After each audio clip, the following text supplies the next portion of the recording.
We are going to be genetically testing several of our tortoises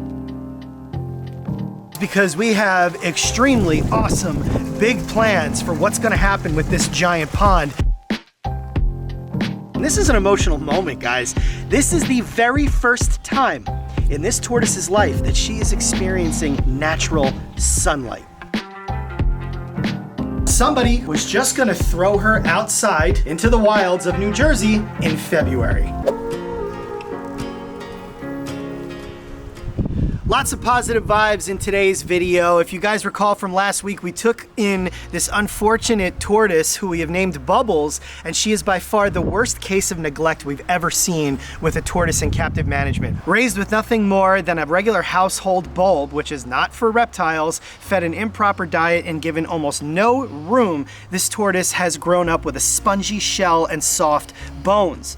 In that video, we took her into Dr. Lambert, who is our friend and veterinarian, and we have decided that based on what we saw internally, it's worth giving this animal a shot. And I'm out here today. It is beautiful. We're already getting a spring feel. It's in the mid to high 60s, and Bubbles is out here, not just hanging out with me, but actually lifting her body off the ground. When we first got her, she started dragging herself, which was one of the things that really alarmed us. But today, so soon after we got her, this tortoise is already showing us that she actually is capable of being somewhat strong. And when you think about this animal's condition, and she's actually able to lift herself off the ground with all four limbs, I think we really have made the right decision here. And this is an emotional moment, guys. This is the very first time in this tortoise's life that she is experiencing natural sunlight. So this is what we're going to be doing with her to improve her life. Well, one of the things. On top of giving her calcium, a more natural diet, keeping her in a proper indoor enclosure, we're going to get her outside every single chance we get. So right now she still has to come back inside, but once spring is here in full bloom and our reliable warm temperatures are back, she's going to stay outside, and it's our hope, or everybody's hope that's rooting for her, that her shell will start to harden and she will start really making a full improvement. There's a lot of other questions still, a lot of things that are unanswered, but you know, to see an improvement this quickly already is really awesome. So that's Bubbles, the very deformed, rescued, but adorable leopard tortoise. And we're gonna let her spend a little more time out here, but we've got a busy day. We've got some things we've got to take care of.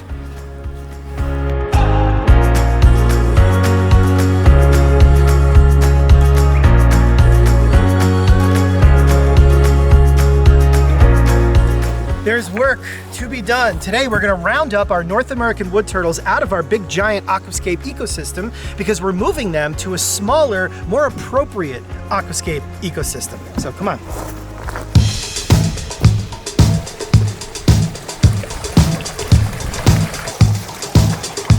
So the reason I gotta do this is because we have extremely awesome big plans for what's gonna happen with this giant pond, probably as soon as next month, but you're gonna have to stay tuned for that. In the meantime, I've gotta take the turtles out of here and get them into more suitable habitats. And you might look at this and think, are you kidding me? That's the most amazing pond ever. Why would I do that? Why would I get them out of here?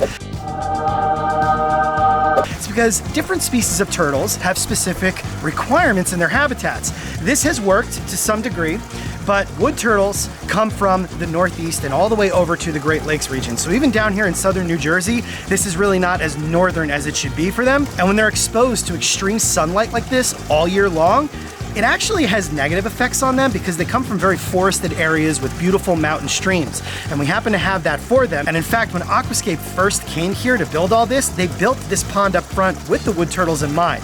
So I need a net, I need some bravery because the water is still cold, and I'm gonna get them all. Here's a beautiful species that's gonna come out of here eventually, but right now it can stay put because I'm not ready. This is a western painted turtle, a female. Arguably considered the most beautiful of the 4 painted turtles found in the United States. And you can tell it's a western by the beautifully marked belly. And also the green carapace, the yellow and orange to it. There's some other differences, but we'll save that for another video. Let me send her on her way, but I'm gonna need you soon.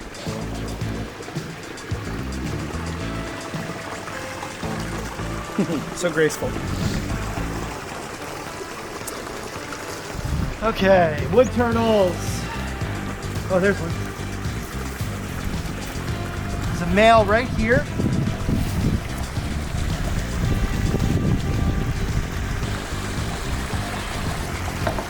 Okay, there's a nice big older male. We call this guy Snowwood because he comes out in the ice and snow sometimes. Being a Great Lakes turtle, you don't really feel the cold like many other species. Casey just noticed this beautiful male spotted turtle right here. Yeah, buddy. Oh, he's ready to run back into the water. Look at that, isn't he gorgeous? You're also gonna have to be moved out of here, buddy. He's really warm because spotted turtles are often the very first species to wake up in late winter, early spring. They're primarily black colored, so all it takes is a day like today that's 60-something degrees in sun and they actually get hot. They prefer spring, early spring, and fall, and they actually don't like the summer months. So this is another species that really doesn't benefit all that much from being exposed to such full sun all the time. He has stayed healthy, but he's gonna need to go into a new pond that we're making, which is a lily pond. So we will go ahead and move you now too. And the reason I'm doing this right now, guys, is because I know the vast majority of turtles, especially the wood turtles, are still in the water because this is still winter, almost spring, and they're still in brumation or hibernation. So what I want to do is take them out now while they're still semi-dormant, move them to that pond and let them wake up for the season in it. It's just way less stressful and more of a natural experience for them. Here's another one right here, another wood turtle.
No surprise why they call them wood turtles. You see that? It looks like it was sculpted out of wood.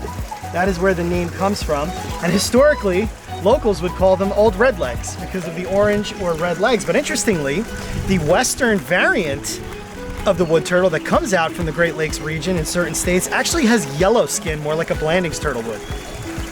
All right, let's start moving these guys up front.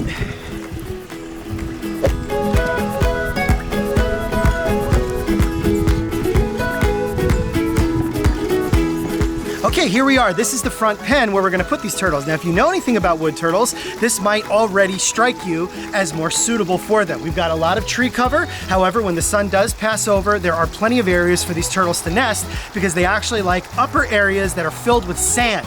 And a lot of turtles actually select that, but wood turtles are really keen on finding those perfect areas to put their nests. So we, of course, will be making sure that there are plenty of nesting areas available to them. They've got a ton of room in here. Even though the water area is a bit smaller than that aquascape pond, this one in particular really offers them what they need. And that's really because of the canopy.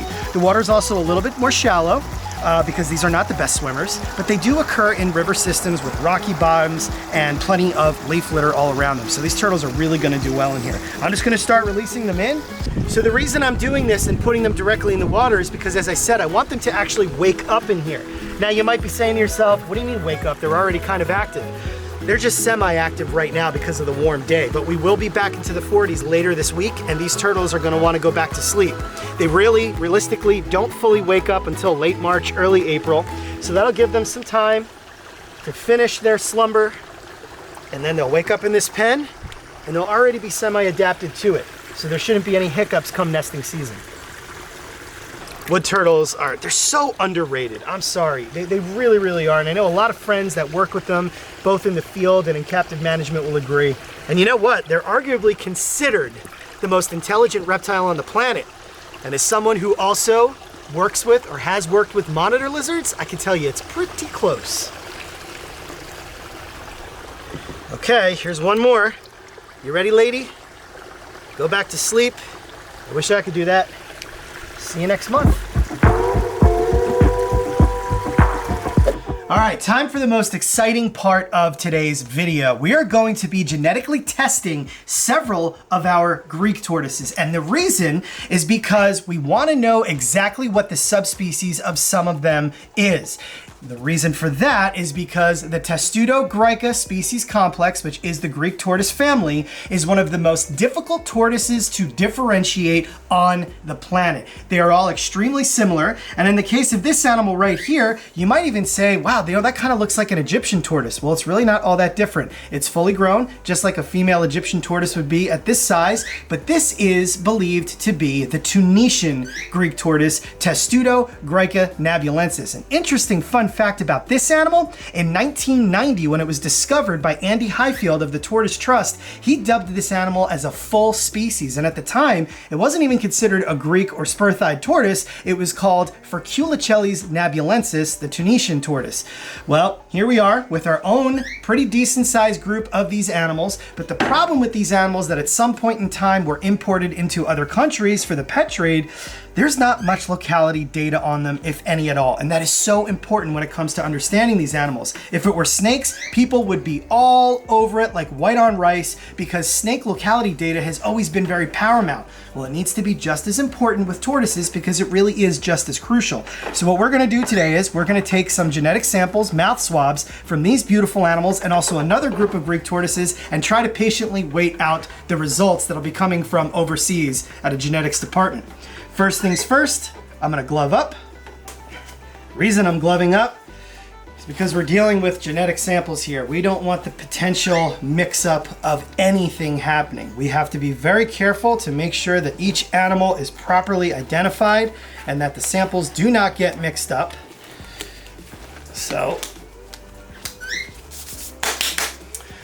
But what we gotta do first is we're going to make sure we don't screw up their identification. So we're going to go ahead and pit tag them. That means we're going to fit them with a microchip. And if you recall the video we did on our Libyan Greek tortoises not too long ago, we showed you how this is safely done and how it is painless for the animals. And it gives them a permanent, forever identification number internally. And that protects animals from all kinds of things. In the case of wild animals, it protects them from poaching. So let's get ready here. We of course need to clean the area that we're going to put the pit tag in. We're gonna go right here in the thigh, as we've shown you guys before. Okay, here we go. We go just under the skin, like that. That's it. Then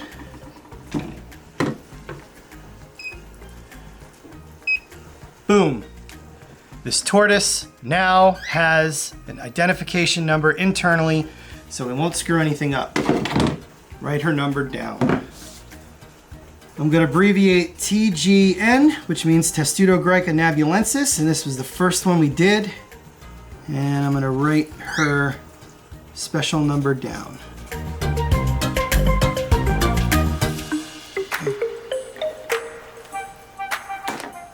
So we don't need to go ahead and take blood work from these animals. This lab is equipped to use just swabbing and some other ways that you can sample the animal so that it's minimally invasive. There you go. So we grab a test tube, make sure that we don't touch the swab on anything else. In you go. Break the end off so that it fits. And then we'll label this vial. It is then going to go into a biohazard bag and be ready to be shipped off. But we've got a lot of other tortoises we've got to do first. Okay, we've got another Tunisian tortoise right here. It's worth noting that the reason this kind of stuff is so important is because there's a lot of mix-up in today's world, especially concerning the Greek tortoises and the other testudos. It's really important and crucial that these animals stay pure to their subspecies and even locales if we know them.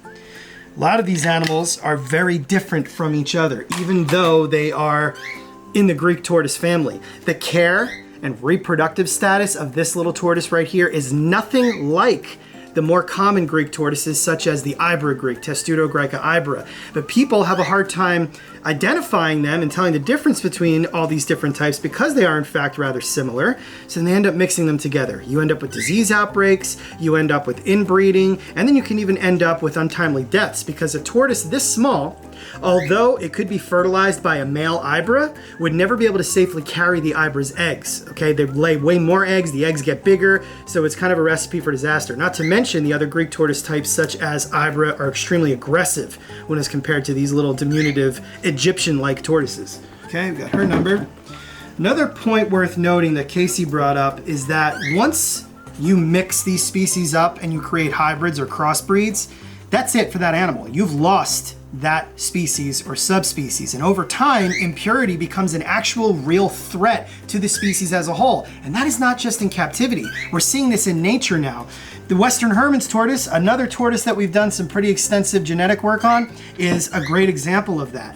Because of people releasing pets into the wild or losing animals in the wild, other species of tortoise or subspecies are entering into the Western Hermann's tortoise natural range and creating hybrids. So these animals are actually being found in nature now. So, this helps shed some light. And one of the biggest goals I've always had with working with these tortoises is try to get people to really understand just how different they are. Just because they look similar means absolutely nothing.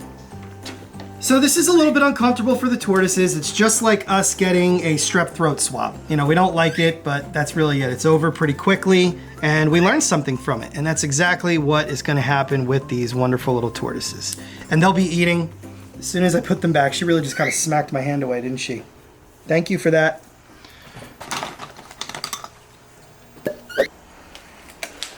So the next group of tortoises we're going to do are a mystery. Now again, Greek tortoises are confusing. They come from various different areas in nature. There is a ton of different subspecies and localities, and depending on who you source or who you believe the most when it comes to taxonomy, can sway your opinion.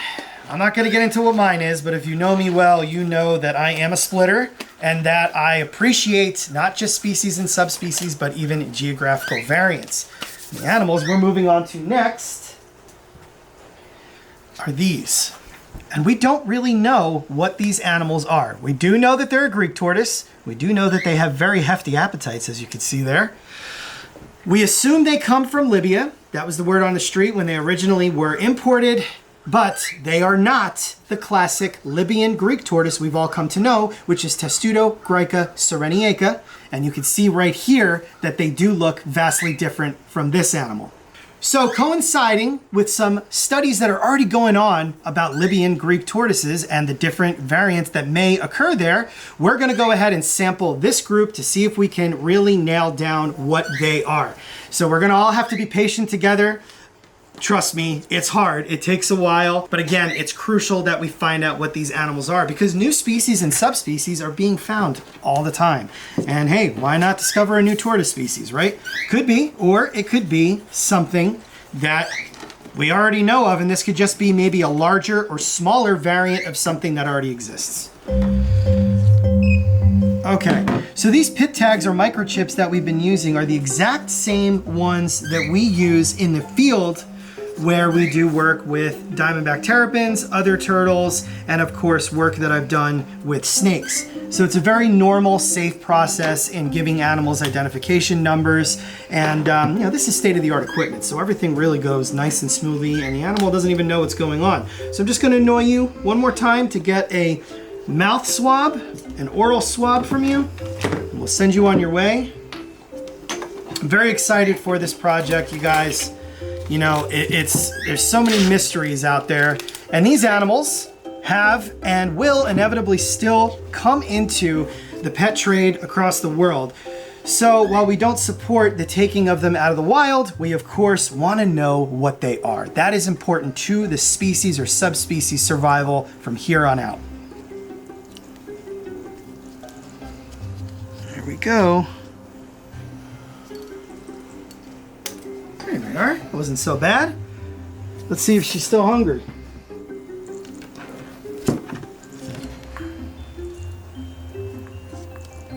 There we go. See, guys? No harm, no foul. Tortoise has no idea what just happened, but she gave us some incredibly valuable information, and hopefully in a few months we'll be able to share with all of you in a video right on this channel the results.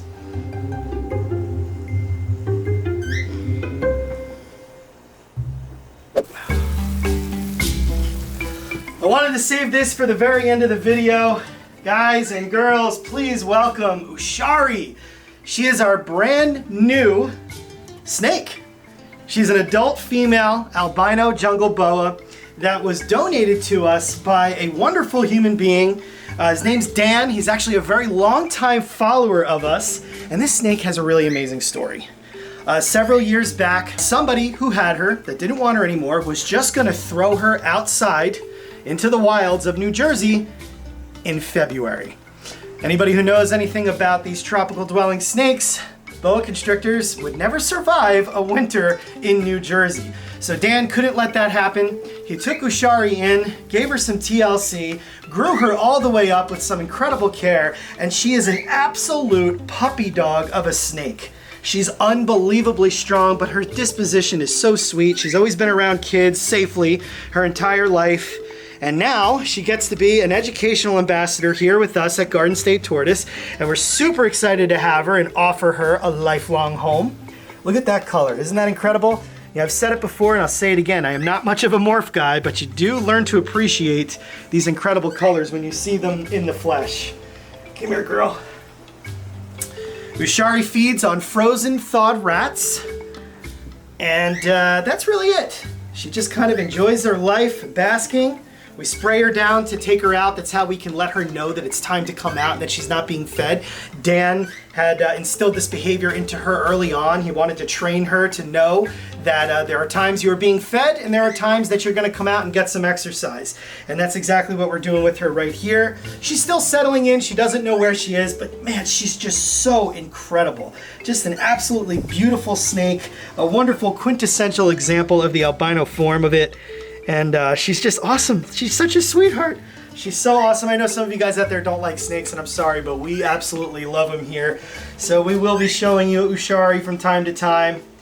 And we can't wait to teach people more about the importance of snakes and how they are one of the most beneficial animals in the animal kingdom and how they benefit us as humans directly.